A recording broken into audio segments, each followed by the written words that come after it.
tengo conmigo a Alejandro Martínez, el expresidente ejecutivo de Expoflores y también vicepresidente de FedExport. Alejandro, buenos días y bienvenido. Hola, Janet, gracias. ¿Cómo recibe el sector empresarial exportador esta decisión del presidente de la República de bajar un punto el ISD durante el 2022, a razón de 0.25 por trimestre?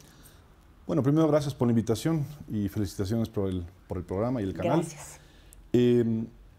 Obviamente lo vemos con buenos ojos, esto lo mencionaste muy bien, lo veníamos insistiendo desde que el presidente Correa instauró el impuesto a la salida de divisas. ¿Por qué? Porque obviamente es un costo adicional simplemente a toda la estructura de costos de producción, por un lado, lo cual nos resta competitividad para la exportación, y por otro lado, que es más grave aún, le resta atractivo a la inversión. El sector sí se ha visto afectado por más buenas intenciones que haya habido en su momento de poder restaurar ese ISD al exportador. Es muy difícil, ¿no? La mayor parte de las exportaciones ecuatorianas son atomizadas. ¿Qué quiere decir con eso? Que de una distribución de un producto de importación, pues tú tienes una subdistribución a muchísimos productores de distinto tipo de productos que no necesariamente generan una importación directa. Entonces, hacer un mecanismo de devolución era imposible. Pero más allá de eso, el principio de cobrar un impuesto en dólares a la salida de divisas realmente lo consideraríamos absurdo. Así que desmontarlo me parece que es lo correcto. Nos hubiese gustado que el desmonte sea no gradual, sino básicamente de una sola. ¿Por qué? Porque obviamente, más allá de dar una buena señal, a la larga son impuestos, son gastos que se siguen generando. El presidente nos hizo caso hace un tiempo atrás, aplicó justamente a lo que es aerolíneas, la exención del ISD, y vemos un buen resultado, ¿sí? Más allá del problema logístico actual que se tiene claro, a nivel mundial, el déficit para Ecuador ha sido un poco menos, especialmente en aerolíneas. Entonces, eso es parte de una buena señal de que el país tiene que ir a la competitividad. Ahora, ¿esta medida es sorpresiva o ya se venía esperando, digamos, planificando en conjunto entre el sector empresarial y la Presidencia de la República de empezar esta reducción del ISD? Yo creo que como sector esperábamos que esto se dé inmediatamente que el presidente se estaba posesionando. La verdad es que como que no lo topó, ¿no? Es decir, como que lo dejó ahí diciendo que lo iba a hacer, pero no lo estaba haciendo. Me parece a mí que lo que estaba esperando era un poco ver cómo se desenvolvía la nueva adaptación de la ley tributaria para entender más o menos cómo hacerlo. No nos olvidemos que bien o mal el ISD le significan 1.200 millones de dólares al Estado, ¿no? Entonces, en términos presupuestarios, ahora es un impuesto tremendamente importante dentro de ese flujo. Entonces, desmontarlo también no es fácil. El presidente Lasso, me acuerdo que en campaña sí ofreció ir desmontando paulatinamente, es decir, creo que dijo 1% anual, lo cual me parece bien, es decir, espero que sí lo vaya cumpliendo. O sea, como está planteado lo va a cumplir. Sí, como está planteado lo va a cumplir. Entonces, esperemos que para cuando él termine su mandato, pues esté totalmente desmontado. Más allá de eso, pues que dé esa buena señal de que obviamente lo que nos interesa es que la inversión venga y se quede. Porque el ISD a la larga es un impuesto a la inversión, ¿no? Porque cada dólar que quieres meter aquí de inversión, básicamente el momento que lo quieras sacar o necesites sacar, te va a costar el 5%. Así es. Esta medida, digamos, es, no sé si interpretando también como una compensación de alguna manera, y no sé si el sector lo interpreta de esa manera como una compensación en cambio a la aprobación de la ley tributaria que pasó por el Ministerio de la Ley y que, pues, de alguna manera, pues, se fue hacia lo más arriba, no hubo negociación. Entonces, todo el planteamiento inicial del gobierno de recaudar 1.900 millones de dólares que salen principalmente del sector empresarial y de los empleados, pues no sé si esto lo interpretan como una compensación, si se da de esa manera. O sea, espero que no, porque si es que lo interpretamos de esa manera o lo interpretó o lo quiso percibir de esa manera el gobierno, significaría que cada año vamos a hacer una reforma tributaria a compensación de un desmontaje del ISD, lo cual sería terminar de un impuesto en otro. A ver, yo creo que hay que considerar ciertas cosas. Uno, creo que el Ecuador tiene que marcar una línea súper clara de que sus cuentas fiscales han sido un problema y tienen que dejar de ser un problema. De eso creo que todos los ecuatorianos debemos estar súper claros.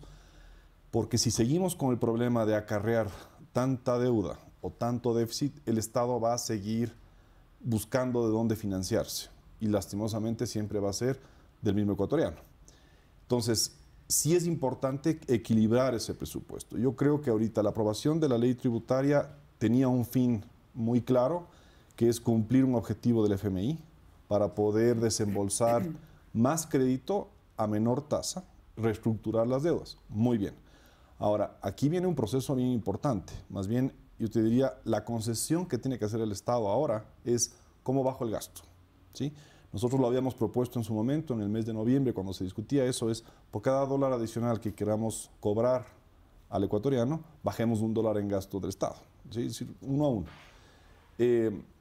Creo que es súper difícil lo que le viene al Ecuador, es decir, la parte del sacrificio económico que tiene que darse ahora es tremendamente complicado, pero creo yo que si el Estado básicamente es sumamente estricto, sumamente rígido en la parte fiscal, pero por otro lado genera estas motivaciones a la inversión, a la bajada de estructura de costos, creo que da la señal que no solo el ecuatoriano busca, ¿no?, sino también el inversionista extranjero. Claro, pero esto de alguna manera, este 0.25% que viene ahora, hablábamos antes de empezar la entrevista que ya los floricultores, y hablando del sector de su especialidad, empieza a prepararse para San Valentín, que es una fecha importantísima en el año para los floricultores ecuatorianos y en el resto del mundo. ¿Ese 0.25% no les afloja un poquito el flujo y les permite como operar de mejor manera, competir de mejor manera en el exterior? Debería. Entendamos que básicamente la aplicación del impuesto a la salida de divisas en un producto a la importación se distribuye de manera muy indirecta, ¿no? Es decir, no es que es directo hacia cada uno. Entonces, realmente la adaptación, digamos, de esa bajada de impuestos no se la hace de manera directa, sino se la hace de manera natural de oferta y demanda. ¿Qué quiero decir con esto? Que si alguien, mi competidor básicamente, tiene un espacio para bajar precio, y yo ya no tengo que pagar ese 0.25 o 1% de ISD en la compra del producto, básicamente comienzo a competirlo también de esa manera, ¿no? Es decir, comienzo a bajar ese porcentaje. Entonces, la aplicabilidad hacia la estructura de costos realmente se da por competencia más que por una aplicación directa. Entonces, ahora viene una época importante. El Ecuador está en un problema, yo diría está en un problema bastante serio, porque por un lado tiene el mismo problema que el resto del mundo en la parte logística. Por otro lado, tiene y viene y acarrea una estructura de costos elevadísima.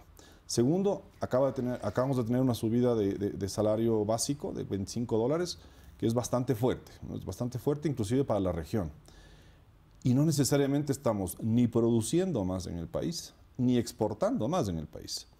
Y acordémonos que la exportación es lo que alimenta el dólar en este país, ¿no? Es decir, la inversión, las remesas y las exportaciones, sobre todo las exportaciones. Entonces, si no somos competitivos, en un mundo que, gracias a Dios, se está reactivando de una manera interesante, poco esperada obviamente, pero interesante, pero no necesariamente tenemos los volúmenes para generar esos dólares, ¿no? Entonces, tenemos que tener cuidado, tenemos que ser muy observantes de cómo nuestra estructura de costos local se está comportando.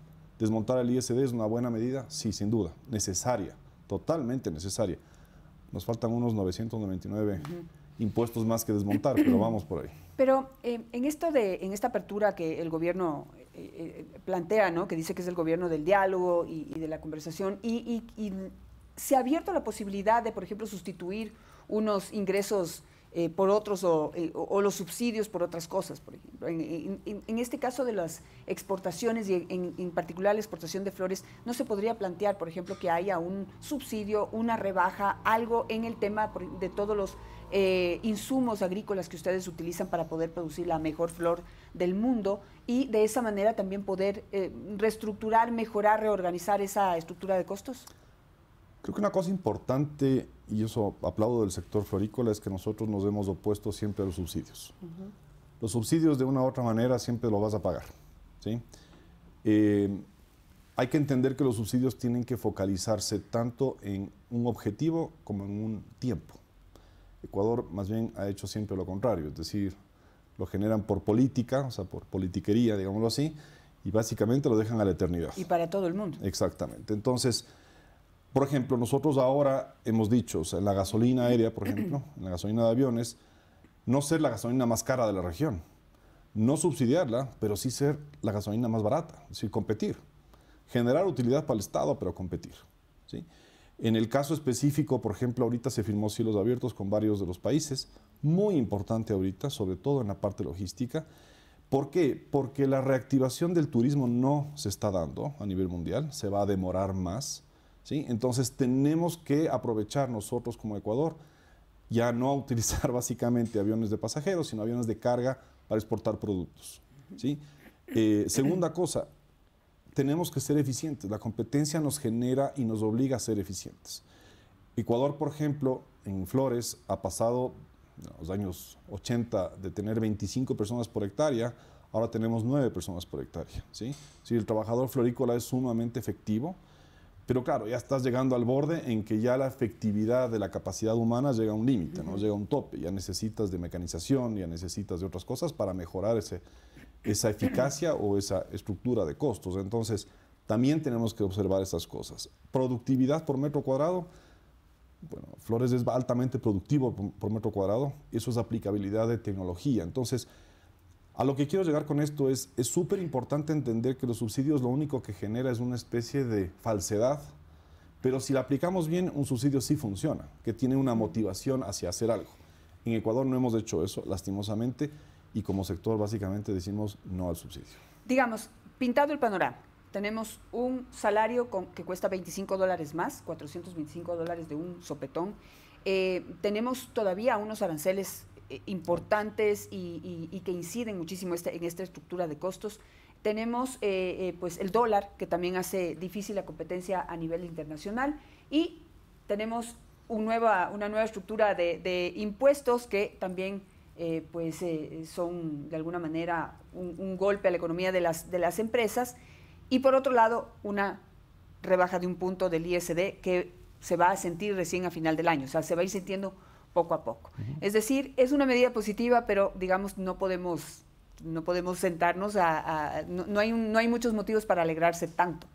No, creo que la línea es la que motiva, es decir, la línea de poder ir desmontando una cantidad de impuestos y una cantidad de tasas que el Ecuador tiene, por lo que se han inventado una cantidad de tasas de impuestos, porque cuando uno hace una lista, y yo no lo miento, son como 960 tasas de impuestos que están distribuidos en toda la economía, que realmente hay que limpiarlas, ¿sí?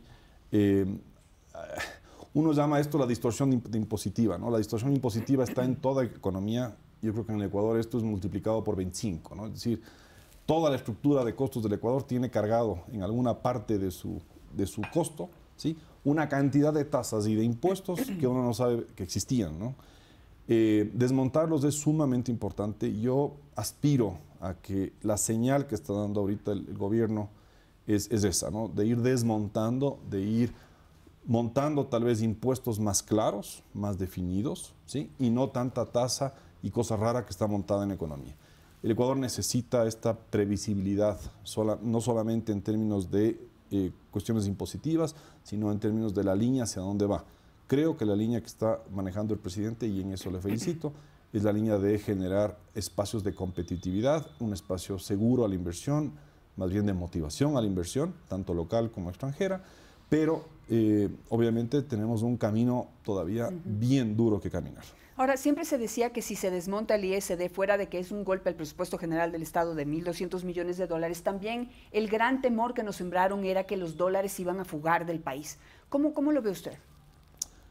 A ver, los dólares se fugan no por los impuestos que uno pueda montar. Los dólares se fugan porque la economía no le da espacio o no le da oportunidad a una persona, ¿sí? Yo creo que la confianza es lo que genera básicamente el hecho de que los dólares salgan o no salgan del país.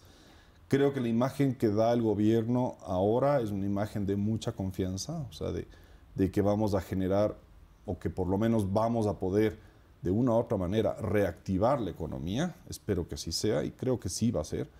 Y eso le da la confianza a la persona de no estar sacando la plata del país. Que la ¿sí? saca igual, asume los costos y la pone a salvo, digamos. Sí, igual lo puede hacer, ¿no? Igual lo hace, ¿no es cierto?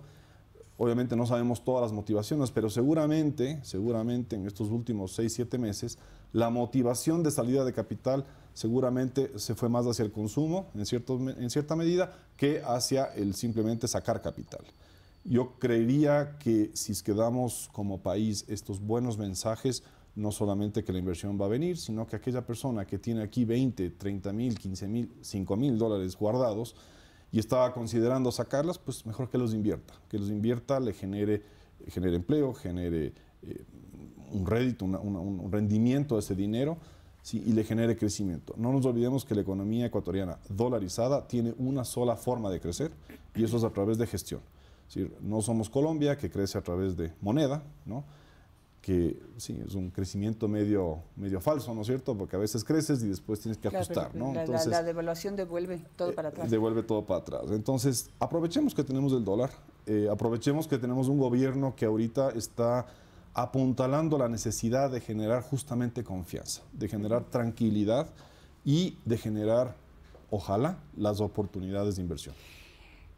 Pintado el panorama como lo pintamos hace un momento, con todavía mucho por hacer dentro del gobierno, pero con una línea, digamos, motivadora para el sector empresarial, viendo lo que está pasando en Chile, con un candidato de izquierda que se va a posesionar como nuevo presidente de la República, viendo lo que pasa en Venezuela, viendo lo que pasa en Argentina, viendo lo que pasa en Perú, también donde las cosas están difíciles, viendo lo que puede pasar, lo que está pasando en Colombia y lo que podría pasar ante un posible triunfo de Petro.